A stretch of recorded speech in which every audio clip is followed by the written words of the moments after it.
What's up, my beautiful people? Hope you're having a marvelous day. Exile451 here with yet another daily dose of Reddit Happy. And speaking of happy, that is exactly what I am to be back behind the microphone here. For those of you who follow the channel consistently, you might have seen I only commented on 2 videos last week, and that was because everything else I had prepared in advance. I spent the beginning of the new year out in San Diego, visiting some family and going to my sister-in-law's wedding. As nice as that was, especially with the wonderful weather out there, it's so good to be back home and behind the mic again. And with that having been said, let's start the first full week of the year out right with some stories out of r/getdisciplined. So, let's get to it. Our first post is from user Chenis134. Not seeing the forest for the trees when it comes to small goals versus a large goal. I think that 2019 was an excellent year for me. I was able to accomplish many self-improvement goals that I set my mind to. I quit using caffeine in March, I got off of Instagram/Facebook and Messenger/Snapchat/Twitter back in July, mostly due to finding out a crush was seeing a guy. I became more organized by using Google Calendar ever since August. I've gone 30 to 40 day stretches without looking at porn, including a 30-day stretch currently, thanks to r/porn-free. I started reading books again for pleasure, which I hadn't done since the last Harry Potter book came out. I even overhauled my wardrobe since it was mostly stuff I wore from college. Plus, overall, my emotions have been a lot better than in the past in terms of less anger and less anxiety. However, the reason it wasn't a complete success was that I wasn't thinking about an overarching goal. I had to move back into my parents' house at 26 back in July. I'm in grad school right now to become a high school teacher. I knew that I couldn't handle another 12-month apartment lease because student teaching, which starts in a week and goes until late March, is unpaid. My large goals are to become a high school teacher and to move out of the house once and for all. I know that I will become a high school teacher, but I failed in terms of thinking about how to put myself in a better position to move out as soon as possible. Basically, I didn't change my spending habits that much when I moved into my parents'. I haven't had to pay the hundreds of dollars for rent and utilities each month, but there were still a lot of purchases that I didn't have to make in the past 6 months. I also spent way more on food than I should have, since my family thankfully provides all of the food that I need. I turned to being a vegan outside of family dinners, until recently when I realized it was becoming expensive. I think that I'll try being vegan again when I'm on my own. Even though I've had a full-time job most of this year, I only saved around $2,100 in 2019, which wasn't that much considering how much I wasn't spending on during the last 6 months. It was a wake-up call. I could have been looking up side hustles or else a side job. I could have tried to budget my money better. I could have tried to place filters to make sure that I was buying the right things. Luckily, I'm taking those steps now. I've joined about 5 to 6 survey sites thanks to r/beer money. I also am selling some old stuff lying around that I don't use on eBay. I have to use this time to take steps toward moving out. I have to realize that everything I do matters since I could be doing a lot of things with my time. I think I had a bias in thinking that now that my needs are being met and that I'm not making as much money as I will be in the future, that money these days doesn't matter. This also came from the fact that I owe my parents thousands of dollars currently for some grad school classes. I have to remember that every dollar counts. Why do I so badly want to move out? Moving out leads to other goals that I have. I'd like to start dating women since I haven't really done that before, and I can't do that when I'm living here. I'd like to start a fresh new life and make roots in a new town where I would be able to join different social groups and be on my own. I'd also love to gain back the freedom that I used to have in terms of deciding what I want to eat, what I want to do with the place I'm living at, and the privacy of knowing that no one knows what I'm doing with my time. The overall message of this post is that you must refer back to your big goals in life, at least on occasion. I was making a lot of progress in little self-improvement things while ignoring a huge goal that I have. I think sometimes you focus on bettering yourself and sometimes you focus on changing your situation. I guess those can go hand in hand. But do not lose sight of those goals you have. They help a lot, since a lot of the day-to-day stuff doesn't bother you as much. Well, I'll be honest, OP, this kinda hits home because one of the things that I know I am terrible at is following through with goals. I will set them and then I will just let them lapse.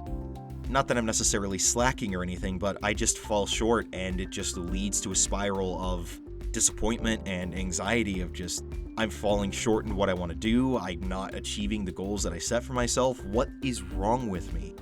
I think you're right though. It is really important to step back and see what your biggest goals are in life, and then zoom in again to see what you still need to do in order to make those a reality. Honestly, I'm really glad to hear that you're doing better and that you're taking so many steps to change your life. And especially at 26, to not be as obsessed as so many of those in our generation are when it comes to Instagram likes and social media followers and whatnot, that's a huge deal to be able to really put things into perspective of what's actually important.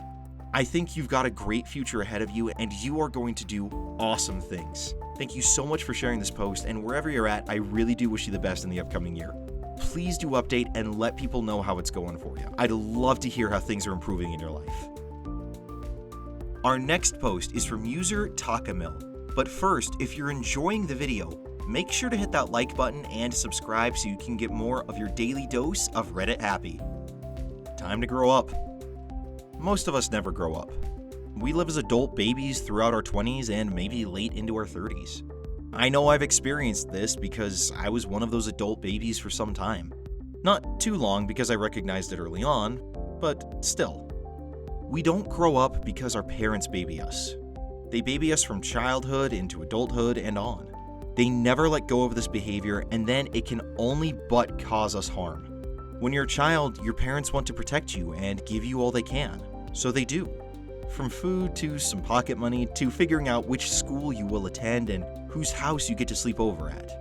And then into your teens when they decide when you have to be back home, what you will be eating for lunch, and when you can spend time with your friends.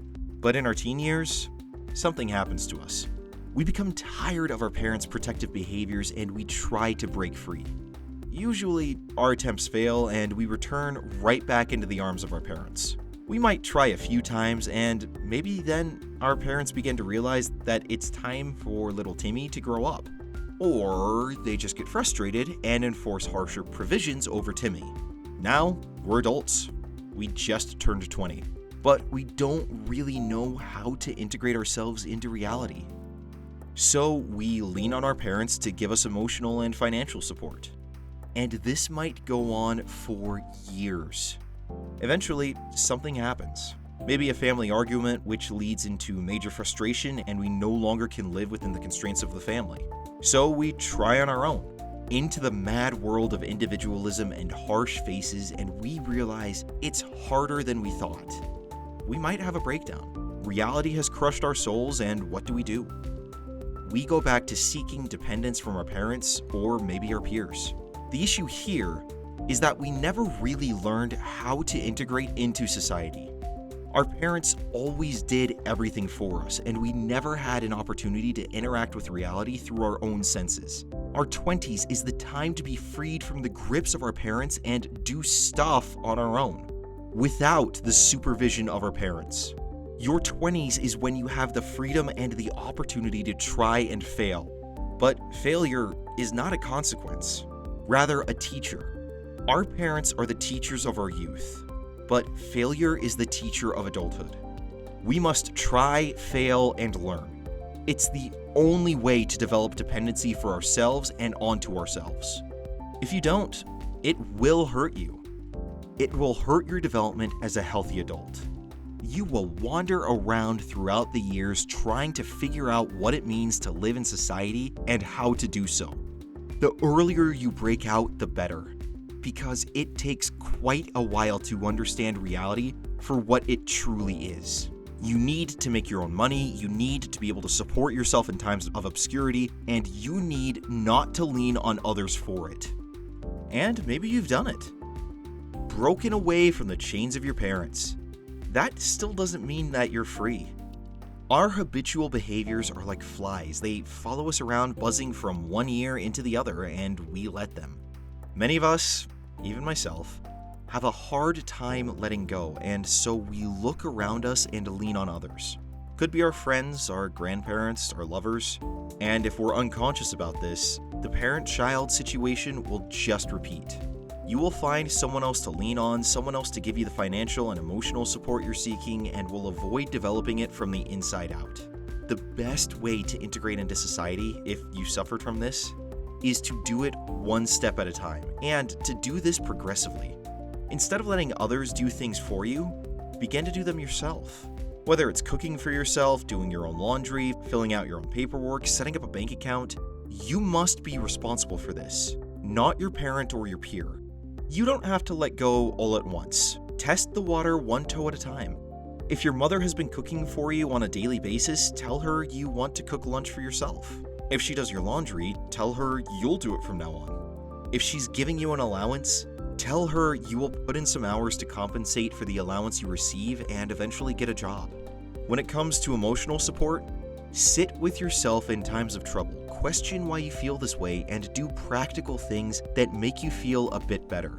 Exercise, meet friends, get involved in your community and activities you enjoy. In times of emotional instability, we tend to turn to addictions when our parents are absent, so we might do drugs, watch porn, or eat a lot. So make sure you are conscious of this and don't let yourself sink into addictions.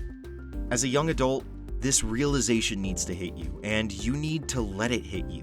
Because if you just ignore it and go on living your life depending on others, you will never be able to depend on yourself. I'll admit it, I've experienced this myself. My mom would take care of me, she would do my paperwork, she would give me a bit of money here and there, and she would set up all of my doctor's appointments and such. But as I began to get into my 20s, I realized this was so and began to separate from my dependency on her. I moved out, I filled out my own job applications and made my own money, I did my own laundry and cooked my own food. It was a difficult 3 to 6 years, but now as a 24-year-old, I don't cry when mommy is not there, or when mommy doesn't send me some money. I stand up and I get crap done so that I can survive in this world. The world sucks, that's the truth. Life is not easy. But if you want to live and experience reality on a higher level, then this is the fundamental action that you must take to liberate your mind and body from the grip of your parents. And then, reality can become fun. You can make up your own rules and play within this world.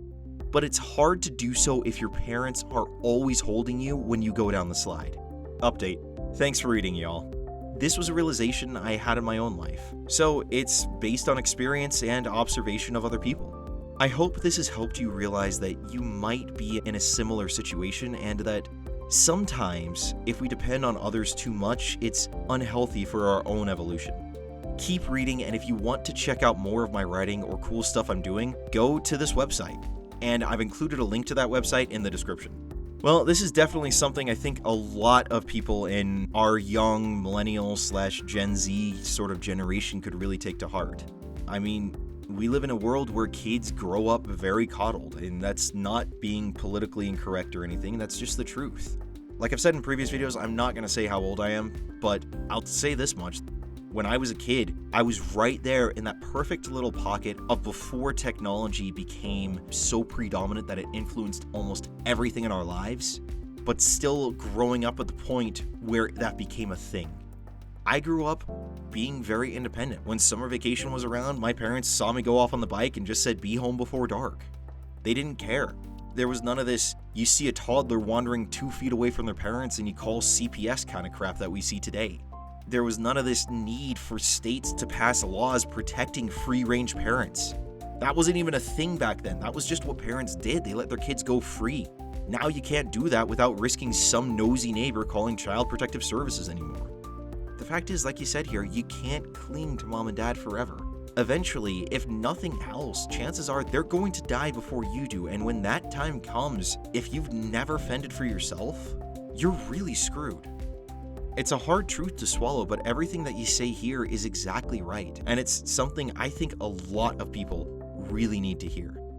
Thank you so much for sharing this post, and I'm really excited to see what you keep doing with your life here. You've done great stuff getting to where you're at, and now you're using your own story as a means by which to help others. Thank you so much for sharing this, and wherever you're at, I really do wish you the best in the upcoming year. That was r/get disciplined, and if you want more stories or advice on how to discipline yourself for a better you, then go ahead and check out the playlist link in the description below.